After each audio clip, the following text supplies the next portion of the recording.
It is Car Con Carne, the world's only food podcast recorded in a car. That car is my Mazda 3. I'm James Van Osdell.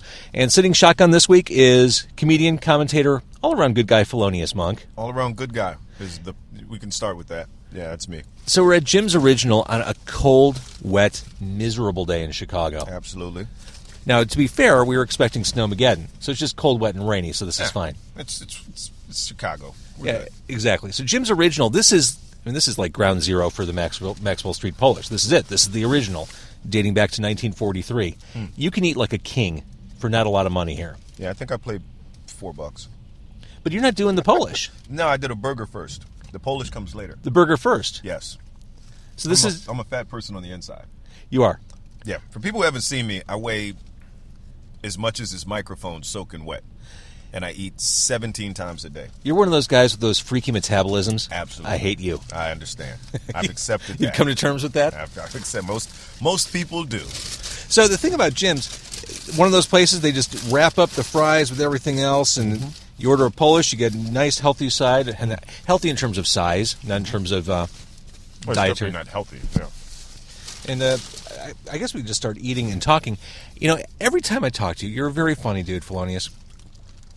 It seems that I can't even get to, like, the lighthearted stuff, because every time I talk to you, things just break bad all over the world, and I want to go right to that. We're here Saturday before Thanksgiving. 1 week ago, it was an absolute horror show in Paris. Smart, grown adults are having a hard time getting out from under the covers and heading out into the world each day. Right. It's a frightening place to be in the world. It is a terrifying place. What I think is interesting is, while we're debating whether or not to let Syrian refugees in, France has already continued letting them in, and the attacks happened there. So it's one of those things where I think from a distance, you know, we're all, the Syrian, they're going to come in and attack. And the truth is, that was our response the night that it happened, even though none of the attackers were Syrian refugees. They were French nationals. So it's confusing. But, I mean, the world is scary. And we're all going to die. It's just a matter of when and how. So I just get up and go and eat good food. It's pretty much what I try to do. That's been my plan. Well, this is a good start. Is this kraut on this burger? This is amazing. Or is it grilled onions? It may be grilled onions. Because grilled onions is kind of a thing here. Yeah, it could be grilled onions. It's grilled onions. I like Jim's Original because if you want, you can order a slice of cheese. That is on the menu. Slice of American cheese. Just slice. By itself. All right, I'm going to bust open the Polish as we talk. This isn't about being healthy, people. Oh, my God. We had, at my office this week, we had a dietitian come in. Like a registered dietitian. They exist in Chicago? They do. They've been pushed underground. It's got to be like They're the Morlocks. The worst place in the world for a dietitian to live. Like, oh my God, you're all killing yourselves! Yes, we are. So, we're learning how to snack responsibly. We're using words like quinoa and kale. Was that a gag reflex I just saw? I'm sorry. Forgive me. Here's the thing. I had a quinoa burrito last night. So my wife is super healthy. I wouldn't call her a dietitian yet, but she knows what's in everything. She knows what you're not supposed to eat. There's dextrose in that salt. You can't order that salt because that salt actually has sugar in it and it's bad for you. Oh man, that's my wife. And every time I leave the house, and I hope you're listening to this, sweetheart. Every time I leave the house, I try to eat something that could kill me. I try my best. I don't just inject fat directly into my veins because I'm going to die again at some point. I'm going to enjoy it. I mean, good food between now and then. Attaboy. And drink a few beer. Plural. Take a few shots. I might even have some Malort later. Who knows? Damn right. The world is your oyster. Yeah. In fact, have some oysters. When we talk about it, go out with a bang.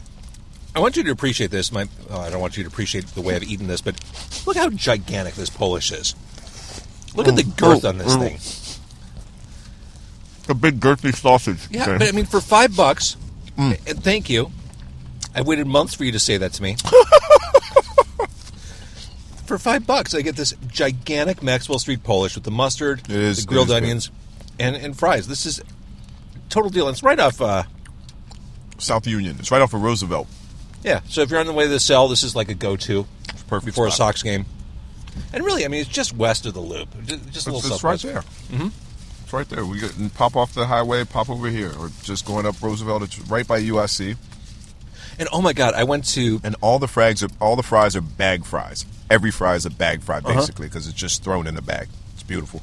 I went to Home Depot over off Roosevelt before coming to see you. That whole area over there, it is unrecognizable from 5 years ago. From 3 years ago. Yeah, for real.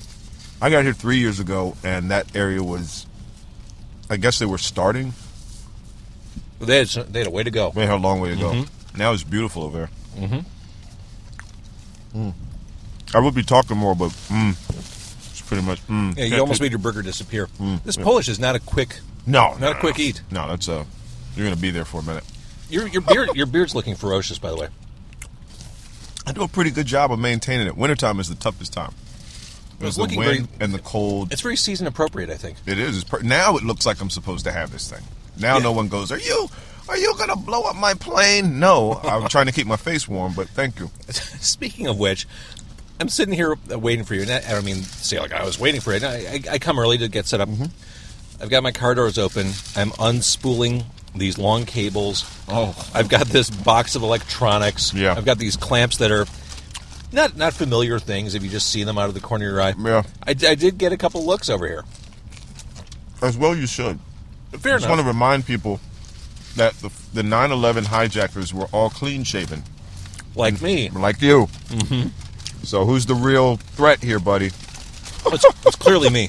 Clearly you. The guy with all the unnecessary cables and weird doohickeys hanging off of his doorknob. This disaster has struck, Monk. I've got grilled onions all over. Yeah, it's a wrap. It's over now. I'm amazed that I didn't get any of this in my beard. I am too. have no idea how I did that. Congratulations to me. You have a very artful way Yeah. of eating fast food. You have to tuck your beard out. So how's everything going with Blipsters on Broadway? It's pretty good. We it's a every Sunday thing, so you build that, but it's expanding now. We have a show in Hyde Park once a month at the Promontory. The next one will be December 2nd. The first one was amazing. 150 people came out. It was drinks. It was live music. It was comedy. There was poetry. It was just an amazing time. And then afterwards, because a bunch of comics like nationally known, television, NBC sitcom stars dropped in. Really? And one of them did a set. Chicago's own Rel Howery did a set. And afterwards, there was a freestyle rap battle comprised of all of the comedians. Just spontaneously combusted over by the bar. So you had like 15 comedians doing comedic rap. That sounds amazing. It was. I would have commented sooner, but they're all full of Polish. There was no room left in my mouth for even air. No, that was. I would have commented, but I couldn't breathe. So, yeah. Yeah, I mean, I do have sausage really at the base of my throat right now. I'm at that point where when you drink something, you grab a swig of soda. It's going to make you sick. It just puddles yeah, at the top it's going to sit there. Yeah. It's not going anywhere. You just hope it trickles down at some point. You hope that the scrubbing bubbles in the soda will find their way down your esophagus. What's the name of the scrubbing bubbles? Oh, God, I don't know. Soap that you use to clean your tub that they say if you just spray it on, it pretty much doesn't work, which is a lie, by the way. I tried that when I was a kid. My mom almost killed me. I said, clean the tub. I said, Mom, I put the scrubbing bubbles in, and they're supposed to do the work for me. She was like, well, that's not true. It's only on a commercial. What were you like as a kid? I was mischievous. I was going to say, I picture you as a curious I was kid. bored. I was bored a lot in school. I had read, they tell you not to read ahead in the textbook, which was impossible for me because I had a family full of educators around me. So a high school English lead that I would stay with for a couple of weeks in the summer, and she would give me a crap ton of books, and then she would, test me on the subject and predicate and what is the purpose of this and the symbolism. And I'm 8. So, you go into your 4th grade class and they're trying to teach you articles of speech and you're going, this is really boring. And so you have to find something to entertain you, and that usually meant making fun of something that you shouldn't make fun of, like the teacher.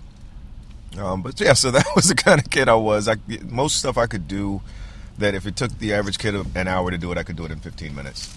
And that left me with 45 minutes to irritate people. And I did that. And I still do that.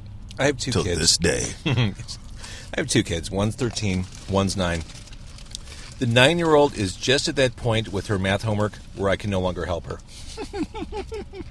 I was pretty good up until about this year. Mm-hmm. She brings home these daily math assignments, and the final question of these worksheets is stretch your thinking, which teaches the children to think about things and look at problems in abstract ways to get. Nope, it's Daddy fails on that one. It's harder to stretch your thinking at our age though than at 9. There's no elasticity. Right. At 9, you don't have the limits yet. The limits are your imagination, and no one has told you that your imagination is stupid. Uh-huh. At our age, when I say, can you imagine if we could find some type of propulsion that didn't require it to be renewed, it was just like a perpetual, and people are going, if you shut up and put some gas in the freaking car.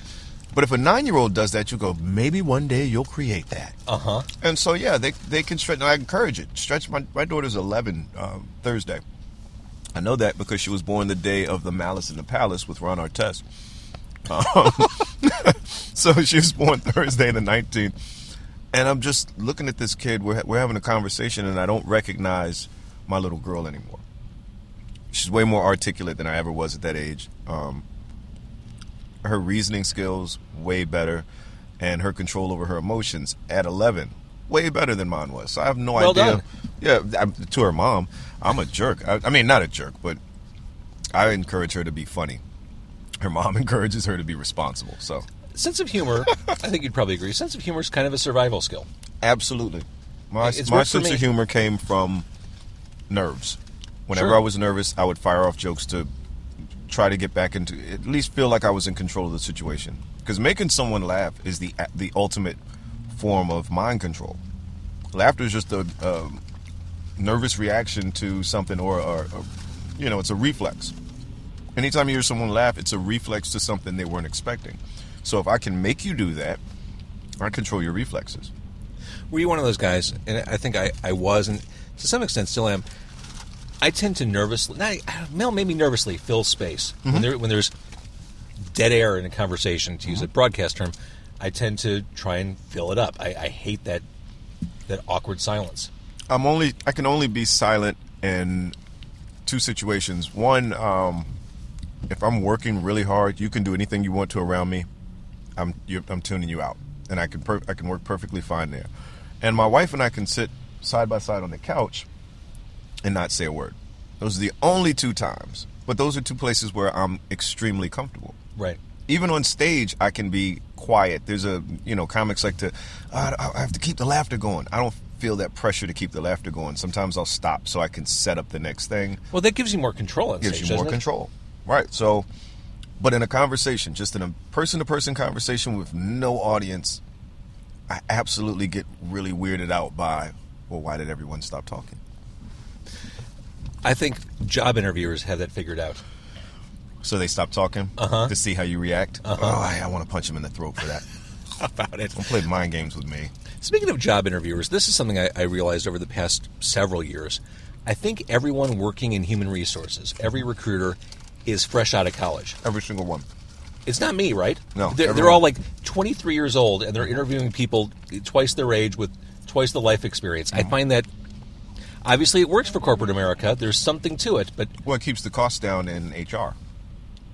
For sure. You pay these because you can't afford to pay the HR kids. And I think there's a part of that where the kids in HR they don't have sticker shock when they see someone else's paycheck. If you're 45, 50 years old and you start seeing other people, they get how much? This is garbage. I keep this place running. When you're 23, you don't know that. That's interesting. That's a good perspective. Yeah, I mean, my general feeling is if you are looking forward to getting drunk in Wrigleyville on a Friday night, you shouldn't be doing HR. Well, that means you're 23. Yeah. Or an idiot. You could be a 40-year-old who's looking forward to getting drunk in Wrigleyville on Friday night, and that could recapturing be his Yeah, you can't. Here's the news for people who are out there trying to recapture their youth. It's gone. Yeah. Hope it was great. It's gone. Maybe drag out the yearbook every now and then. Does not come back. Nope. It's like trying to reheat fries. There's really no way to reheat French fries where they taste as good as they did before. You just got gummy fries. You're going to hurt yourself. You're going to be sick. Fries and coffee occupy the same category. Right. I would rather drink cold coffee. I would rather drop ice cubes in coffee that's already room temperature and just make it iced coffee. Don't try to rewarm it. Agreed. And with Starbucks, there's like a 45-second window to enjoy that coffee. Because it comes out scalding hot. Like, you can't even touch the cup. That's why they have those protective rings. Right. Then it cools down enough for you to drink it. And that's it. That's your window. That's it. You better suck that down. A minute and a half. And because once that goes lukewarm, you're gagging. Oh. Well, because you realize you're just drinking syrup. Uh-huh. It's just, You know who has a good coffee? Whole Foods. Whole Foods has a good coffee, and it's relative to Starbucks, inexpensive. And they have some really good teas that they make right in front of you. So you see them take, like, raw mint and then run the hot water through it, press it, make the tea right in front of you. It's really good. See, I resisted Mariano's for a long time. But I've come on board. I was going to say, you got to come around eventually. No, I'm right there because that fresh squeezed orange juice is about the best thing in the world. It is amazing. It's amazing. Pete's also does that. Pete's has like and they bottle it. Pete's has like this whole mango and strawberry and red grapefruit where they do it right in front of you and then they put a top on it and give it to you. It's like a big thing of Tropicana, but you saw them do it in front of you and you're like, oh, I know there are no added ingredients here. And it's really easy to spend a lot of money at Mariano's. Huh. The secret, I've forced myself to keep to a list, and I've forced myself to keep to Roundy's products as much as possible because they're super cheap. They are super cheap, and they're good. They're like you can get a pint of ice cream for $1.25, whereas Ben & Jerry's will be $3. So you know how I've controlled my grocery shopping habit? Instacart.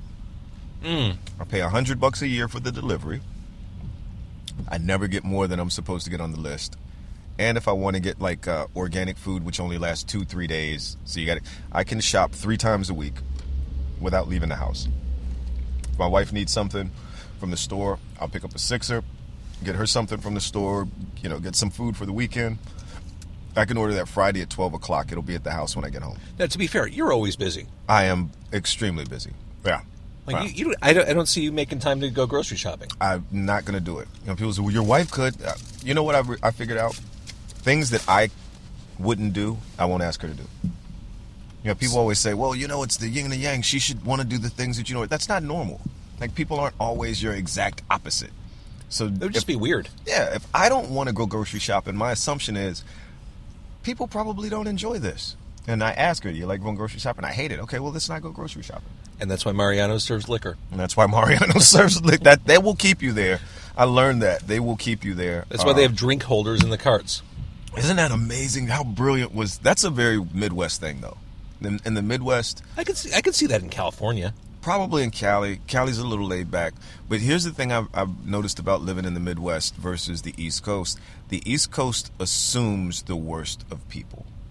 It assumes that if you let us drink in stores, it will eventually turn into some type of, like, warriors, come out and play. And we're banging, like, expensive wine bottles together and running carts in each other. And you're avoiding the Lizzies and the baseball Furies. Right, it's getting crazy. In Chicago, they're like, you know what? You know what'll make this better? Have a beer.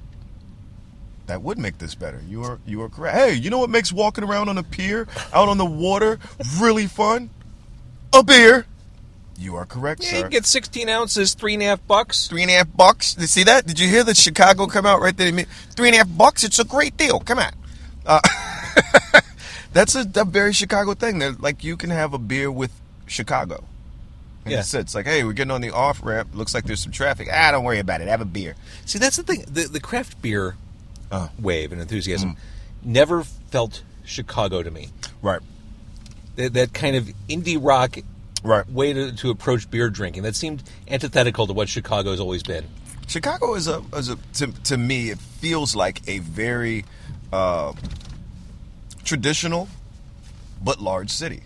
Where it seems like other large cities like, again, L.A., New York, these are like super progressive. We got to try all of the weird stuff. Let's paint our hair pink and purple and wear shoulder pads with studs in them. And Chicago is like, look, it's a lot of people here, but we're all cool wearing an overcoat and drinking a regular beer. We don't have to do that. Give me a ham, a Polish, like the most exciting thing that Chicagoans had done. They were like, you know what?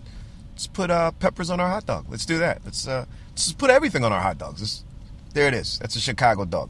Everything's on it. Let's make it so the whole damn thing falls apart the second you lift it up. The second you lift it up, there's shrimp falling off. I don't even know why there's shrimp. But you dig deep, there's like an anchor, an old shoe. Right. Yeah. And that's not a negative thing. Like when I say that, I'm not saying, oh, Chicago's boring. I'm saying Chicago has a set of standards they stick to. They're comfortable with it. We're not going to do anything weird. Women aren't asked to lose weight so that their ankles are exposed. Like it's, this is a comfortable city. Yeah. I think is the word I'm looking for. Like I don't feel pressured to have a six-pack in this city.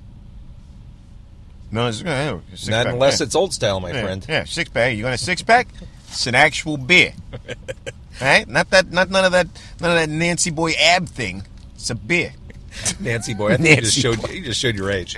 I tell you, Nancy Boy. No one under the age of 25 is calling someone else a Nancy Boy. Hey, Nancy Boy, come here. What is that? Is that Nancy Reagan's son? Extra, read all about it. Jet bomb Pearl Harbor.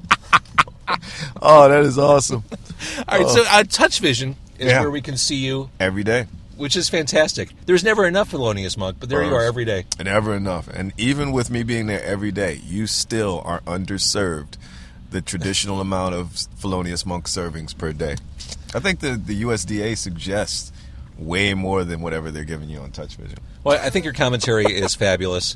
And you're a stand-up. You've got Blipsters on Broadway. That is Sunday nights. Sunday nights at the Laugh Factory, 7 o'clock. Saturday nights now at the Revival, we have a show called The Green Room. Every Saturday night, it's a new club called The Revival on the corner of Woodlawn and 55th. It is apparently, as the legend goes, where improv started in Chicago. It is the birthplace of improv. This is all new to me. This is all new. It just opened up. Just opened up maybe in the last week. That's fantastic. Yeah, so we are going to be the first stand-up comedy show there, and we're going to have a weekly show there every Saturday night at 10:30. It's going to be a late show so you can get super wasted, and I'll be funny. Well, probably. I realized I was in the process of cutting you loose here, but you just brought up a question in my head. How do you keep things fresh, content-wise? I mean, you've got your commentary that you do for the television. That's harder. For the amount of gigs that you're doing. Yeah. How do you keep fresh? I'm sure keeping fresh is one thing, but making it entertaining and funny is the other. The keeping it fresh is the harder part for me. Being entertaining and funny. Look, Don Rickles has been telling the same jokes for 70 years. They're still funny because his character, his personality is so big that he can tell you the same joke about his wife or not having a wife, and you're gonna laugh because he's just that big of a personality. But keeping it fresh for yourself is the tougher part. There's only so many times you can talk about politicians being hypocrites or Americans being open to being honest about this or that, or how many times could you talk about child abuse, gun laws? At some point you just go, dude, I don't really care enough anymore. Yeah, and there's no gas left in the tank for that. There's no gas. Yeah. So what you challenge yourself. You challenge yourself by constantly learning things, and every time you learn something new, that puts a different twist on this old idea that you had. So maybe there was an argument that I made about gun laws 3 years ago that will be a completely different argument now because I've done more research or I've learned this other thing, or maybe my daughter's older now or something happened in my life that changed my perception of that thing. And I'm not that dogmatic. When you're 20 years old, everything that you believe is the only thing that's right. At our age, dude, I'm probably going to be wrong again before we finish this conversation, and I may only say one more sentence. You can talk me out of something I thought was a sure thing in 5 minutes or less. I'm okay with it now. It's like, hey, you know what? That's not good. Yeah, you know what? Maybe it isn't. Maybe it's disgusting. You've got a point. Point. Who am I to argue? I enjoyed it. Perhaps you don't. It's cool. I get it. I'll take an A&W root beer. That's not even the best root beer. You're right. I should have asked for an IBC. Because we don't care. Dads. We don't care anyway. Now, my 11-year-old will argue till the end of time about whether Coke or Pepsi is the best because she's 11. These things are important to her. They shape her life. Me, I'll be dead in 15, 20 more minutes if I play my cards right. I got into the Coke and Coke Zero debate recently. I'm sorry. Got about 5 minutes in. I thought, what am I doing? But that's it. That's it. It's not so much that they change our minds at this age. It's that we realize it doesn't matter. No. I'm out. That's it. Oh, so you give up? Yes. Yeah. You didn't have another argument. No. Nope. All good. Carry on. I won. What exactly did you win? Did you get a free case of whatever Coke that you prefer? Like, no one cares. Winning an argument is, I don't know. It's like, it's mental masturbation. Like, do you ever really win? It's fun. I don't know, Charlie Brown. I don't know. So this was weird, hanging out in the car and doing a radio show, right? No, I like it. I gotta start doing this from now on. You know what would make the degree of difficulty higher? Driving. Oh, yeah, it's been noted, because I do have a microphone clamped to my steering wheel, which means if I were to drive, this is how I would drive. The microphone would constantly move away from my face. I think that adds ambiance. This is police bait, if I were driving like this. Yeah. I guess in theory you could, no. I could clamp it over. I could clamp it somewhere. Oh, you could, no. I was going to say, you don't have one of these on your side. No, I could do the visor, though. Yeah, you could probably do the visor. Yeah. I think that just makes it, the degree of difficulty is there because now you can't talk all that. Like, you're like in the middle of a sentence, you're like, oh, what is this guy doing? So, yeah, and the sausages are, oh my God, is this guy, where'd you get your license? Menford's? And I don't even think Memphis is a thing. Yeah, it would be hard to keep focus, and of course the eating just layers on the complexity. You got a thing, and you got a steering wheel, and you're trying to have a... Yeah, that sounds like fun. No way. All right, Felonious Munk, do you have a place, a home where people can study you and admire you? Munk Comedy, MUNK Comedy.com. Or just, if you see a guy walking around Chicago with his beard out, that's me. Or even if it's a white guy, it's probably still me. Oh, yeah. So walk around Logan Square. Everyone there is Felonious Munk. Everyone there is... Yes. Everyone in Logan Square is me. Everyone in Wicker Park is definitely me. Even the ladies. And I think in Pilsen. Yeah. Yeah, it's happening now. It's creeping toward my neighborhood. So, we're holding out. I'm moving in first. I actually gentrified a Mexican neighborhood, so I'm doing my part. All right. It is Car Con Carne. Thank you to Felonious Munk, carconcarne.com, at Car Con Carne on the Twitter. And thank you for listening.